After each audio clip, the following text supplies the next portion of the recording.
નમસ્કાર દર્શક મિત્રો, તો લોકસત્તા શોમાં આપનું સ્વાગત છે। વિશ્વભરમાં મર્સિડીઝ બેન્ઝની કારો ખૂબ જ પ્રખ્યાત છે।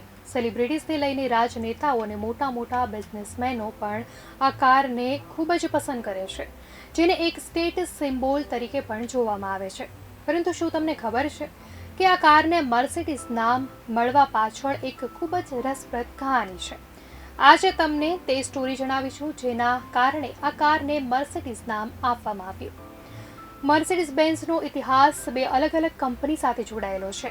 ડેમ્લર મોટર્ન ગેઝલશાફ્ટ નામની કંપની 1890માં ગોટલીબ ડેમ્લર અને વિલ્હેલ્મ મેબેક દ્વારા બનાવવામાં આવી હતી, તો બેન્ઝ એન્ડ સી નામની બીજી કંપની કાર્લ બેન્ઝ દ્વારા 1883માં બનાવાયેલી।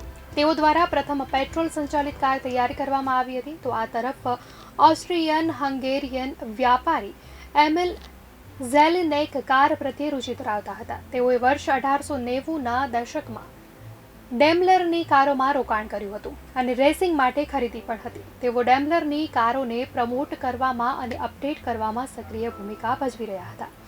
એમિલ ઝેલિનેકની પુત્રીનું નામ મર્સિડીઝ ઝેલિનેક હતું, જેનો અર્થ સ્પેનિશમાં કૃપા અને આશીર્વાદ એવો થાય છે।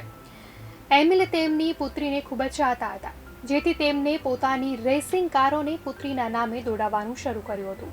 વર્ષ 1900માં ડેમ્લર કંપનીને ઝેલિનેકે નવી રેસિંગ કાર ડિઝાઇન કરવા માટે કહ્યું હતું, જેનું નામ પોતાની પુત્રી પરથી મર્સિડીઝ 35 HP રાખવામાં આવેલું। આ કાર તે જમાનામાં બીજી કારો કરતાં બિલકુલ અલગ દેખાતી હતી।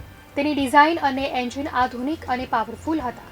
આ કાર રેસિંગમાં પણ સફળ રહી। રેસિંગમાં મર્સિડીઝ 35 HPને જોરદાર સફળતા મળતા ડેમ્લરે તેની દરેક કારોનું નામ મર્સિડીઝ રાખી વેચવાનું શરૂ કરી દીધું। ડેમ્લર અને ઝેલિનેક વચ્ચે એકના કારણે વર્ષ 1902માં ડેમ્લરે મર્સિડીઝ ઓફિશિયલ રીતે ટ્રેડમાર્ક બનાવી દીધો અને ડેમ્લર અને બેન્ઝ કંપનીનું વર્ષ 1926માં મર્જ થઈ ગઈ।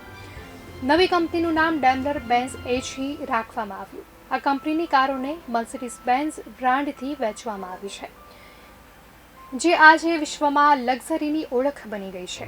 તો આ રીતે આ કારનું નામ એમિલ ઝેલિનેકની પુત્રી પરથી રાખવામાં આવ્યું હતું।